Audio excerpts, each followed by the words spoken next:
आज की जो स्थिति है उसमें खेती ये घाटे का सौदा हो रहा है और इसका मेन कारण है हमने गौपालन को समझा ही नहीं। और गौपालन को समझने के पहले भी मैं उसका एक सामाजिक और आर्थिक विश्लेषण करना चाहता हूँ सर। आज हमारी हवा अशुद्ध है, हवा सांस लेने लायक नहीं, पानी पीने लायक नहीं और खाना खाने लायक नहीं। और ये सब इसलिए हुआ कि हमने गाय को भूल गए।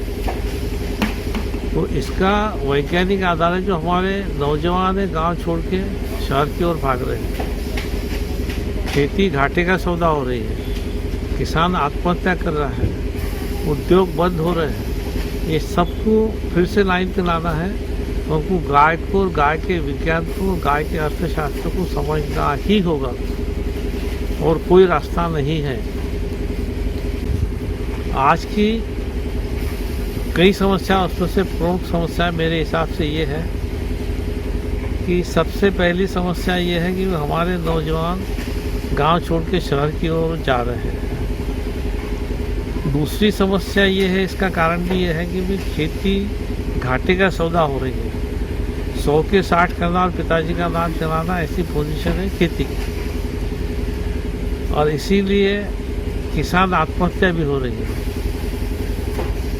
तीसरी समस्या हमारी स्वास्थ्य की, कारण हमारी हवा प्रदूषित है। हवा सांस लेने लायक नहीं, पानी पीने लायक नहीं, खाना खाने लायक नहीं। इसका परिणाम ये है कि हमारे बच्चे और हम उतने हेल्दी नहीं जितने होने चाहिए। इसका इलाज गौपालन से ही हो सकता है। सिर्फ दूध नहीं, गौपालन में बोल रहा हूँ। महंगाई बहुत तेज़ी से बढ़ रही है सर। उसके दो कारण हैं, एक तो डिमांड भी बढ़ रही है, दूसरा हमारा इंपोर्ट ज़्यादा है और एक्सपोर्ट कम है। तो डॉलर के रेट बढ़ने से भी हर चीज़ के रेट बढ़ जाते हैं। तो यदि हमारे डॉलर के रेट कम हो गए तो हमारी महंगाई भी काफ़ी हद तक कम हो जाएगी। इसका इलाज गौपालन और गौपालन से जुड़ी हुई कृषि और उद्योग यही है। आपको गाय का वैज्ञानिक और आर्थिक अभ्यास करना पड़ेगा और उसमें से ऐसी ऐसी चमत्कारिक चीज़ें आपके समझ में आएंगी कि आप दुनिया पर राज कर सकते हैं, हिंदुस्तान में नहीं। आप स्वस्थ बन सकते हैं, आप शक्तिशाली बन सकते हैं, आप संपन्न बन सकते हैं, आप श्रीमंत बन सकते हैं और आप बुद्धिमान भी बन सकते हैं। और ये चारों चीज़ें आपको गाय देती है, बल देती है, बुद्धि देती है, विद्या देती है, धन देती है। ये चारों कैसे देती है, इसको आपको समझना पड़ेगा।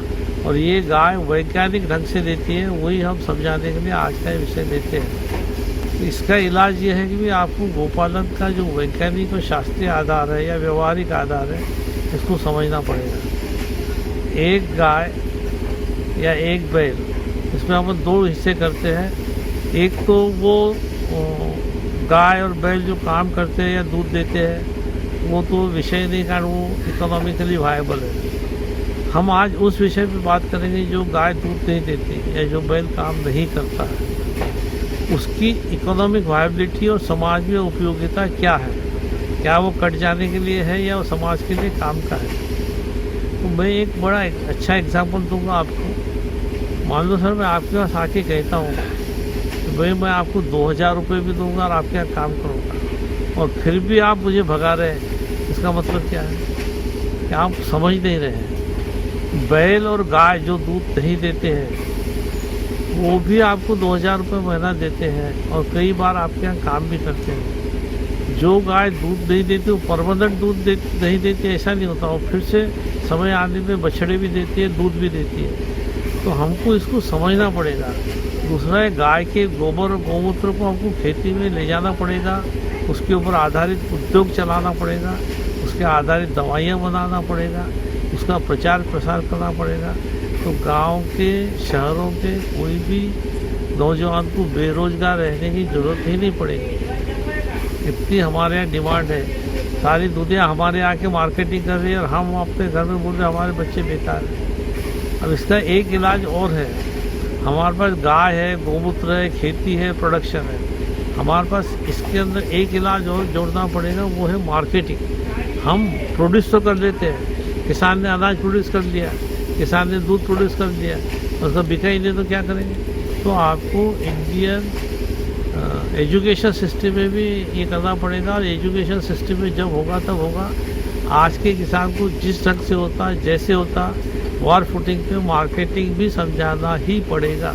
यदि मार्केटिंग समझ गया तो समस्याओं का हल अपने आप निकल जाएगा। जो व्यक्ति अपना माल बेच सकता, उसके जैसा कोई प्रॉफिटेबल बिजनेस नहीं होता है। मैं आपसे चाहूँगा, आप एक कागज़ पेंसिल ले लीजिए, दिमाग शांत रखिए। तो मैं जो बात सुनता बताता हूँ उसको ध्यान से सुनिए। ये कोई भी किताब में लिखा हुआ आपको नहीं मिलेगा, फिर से शायद कोई बताने वाला नहीं मिलेगा। यदि आपको किसान को आपकी खेती फ़ायदेमंद करना है तो आप इसको ध्यान से सुनिए। एक गाय जो चरने जाती है, एक बैल जो चरने जाता है, 4 से 5 किलो गोबर पर डे देता है। इस गोबर में खेत का कचरा मिला के हम 10 किलो वर्मी कंपोस्ट बढ़िया क्वालिटी का देसी केंचुए से बना सकते हैं। 1 किलो वर्मी कंपोस्ट हमारा 10 रुपये किलो बिक रहा है। हम गोमूत्र भी बेचते हैं। गोमूत्र जितना चाहिए उतना नहीं बिक रहा है। यदि गोमूत्र बिकता है तो 10 रुपये लीटर भी यदि गोमूत्र बिकता है तो एक गाय से 50 रुपये का गोमूत्र बिकता है। इससे और भी कई दवाइयाँ हमने बनाई हैं, वो तो महंगे बिकते हैं, लेकिन अपन कम से कम उत्पादन की बात करें तो कम से कम एक गाय से आपको 150 रुपया पर डे मिलता है, जबकि एक गाय के पीछे खर्चा 100 रुपये भी नहीं होता है। मैं उस गाय की बात कर रहा हूँ जो दूध नहीं देती, मैं उस बैल की बात कर रहा हूँ जो काम नहीं करता। जो गाय दूध देती है उसका खर्चा थोड़ा ज़्यादा भी होगा तो उसे दूध भी मिलेगा, वो एडिशनल फ़ायदा है। तो जो गाय दूध देती है वो तो कामधेनु है, जो गाय दूध नहीं देती वो भी कामधेनु है। और इसको आपको समझना पड़ेगा, और ये समझ गए तो आप स्वस्थ होंगे, मस्त होंगे, निरोग होंगे, बुद्धिमान होंगे और आप दुनिया पे राज करने लायक होंगे।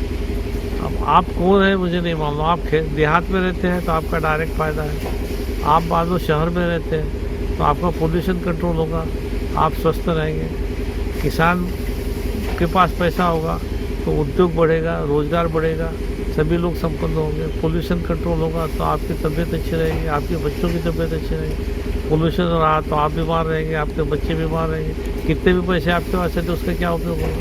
जब तक आपका स्वास्थ्य अच्छा नहीं उसका कोई उपयोग नहीं। इसलिए आपको स्वास्थ्य अच्छा रखना है तो गोपालन को इससे रिलेटेड हुए जोड़ों को आपको करना पड़ेगा। इसमें आपको क्या करना है ये भी समझिए। गाय से जो बने हुए उत्पाद आप खरीद के आपके घर में बगीचे में लगाइए। ऑर्गेनिक गेहूँ खरीदिए, ऑर्गेनिक विषमुक्त सब्जियां खरीदें, ताकि आपको डबल बेनिफिट हो। एक तो आपका स्वास्थ्य भी अच्छा रहे और पोल्यूशन भी कंट्रोल हो। तो ये आपकी भी जिम्मेदारी बनती है कि भी आप ऑर्गेनिक फूड खरीदें, ऑर्गेनिक फूड खाएं और पोल्यूशन कम करने में मदद करें, जिससे आपका भी फायदा है। देखिए, सरकार हमारा वेलफेयर स्टेट है, जनता के फायदे के लिए सरकार काम करती है। तो जो समस्याएं मैंने बताई, पर्यावरण, ग्रामीण बेरोजगारी, शहरी बेरोजगारी, किसान आत्महत्या, उद्योग धंधे बंद होना, इंपोर्ट ज़्यादा एक्सपोर्ट कम, ये सारे की जिम्मेदारी सरकार की है। और मैं जिम्मेदारी किसी पे डाल के बोझा नहीं बनाना चाहता। इसको समझ के यदि हम करते हैं तो हम फर्टिलाइज़र का इंपोर्ट क्यों करें? सरकार इंपोर्ट कर दे बंद फर्टिलाइज़र का।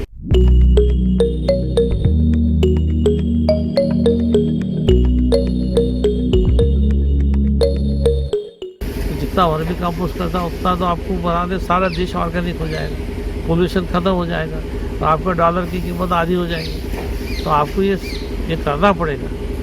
और यदि देश को संपन्न बनाना है तो आपको समर्थक खुद बनना पड़ेगा, दूसरे के भरोसे समर्थन नहीं होते। जैसे मीडिया है, मीडिया ने कोरोना को 6 महीने में कहाँ से कहाँ पहुँचा दिया। यदि इसी तरह से गोपालन को पहुँचा दे तो सारी दुनिया में से बीमारी हट जाएंगी और फिर से दुनिया गोल्डन एज में चली जाएगी। और हमको किसी को पीछे नहीं ले जाना है, लेकिन स्वस्थ रह के अपन गोल्डन। मॉडर्न टेक्नोलॉजी को हमको डिनाई नहीं करना है, लेकिन मॉडर्न टेक्नोलॉजी के साथ में जो दुष्परिणाम आए हैं उसको हमको कम इरेडिकेट करना है, उसको इरेडिकेशन में मदद करता है।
15.97 करोड़ यानी करीब 16 करोड़ हेक्टेयर में खेती होती है।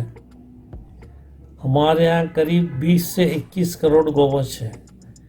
20 करोड़ गौवंश से 60 करोड़ टन केंचुआ खाद, 30 करोड़ टन गौमूत्र के प्रोडक्ट और करीब 30 करोड़ टन ही हम गोकृपा अमृत बना सकते हैं। 16 करोड़ हेक्टेयर में ये तीनों चीज़ें मिलने के बाद में शायद ही किसी खाद या कीटनाशक की ज़रूरत है। ये इतने प्रोडक्ट बनाने के लिए 60 करोड़ टन केंचुआ खाद, 30 करोड़ टन गौमूत्र प्रोडक्ट और 30 करोड़ टन जीवामृत बनाने और हैंडल करने में करोड़ों ग्रामीण युवाओं को अपने गांव में ही रोजगार मिलेगा। उनकी ज़मीन सुधर जाएगी, उनका पानी सुधर जाएगा, उनका खाना सुधर जाएगा, उनका स्वास्थ्य सुधर जाएगा और इसका जीडीपी में कम से कम 6 लाख करोड़ रुपए का योगदान होगा, जो करीब 4% जीडीपी के होता है। धन्यवाद।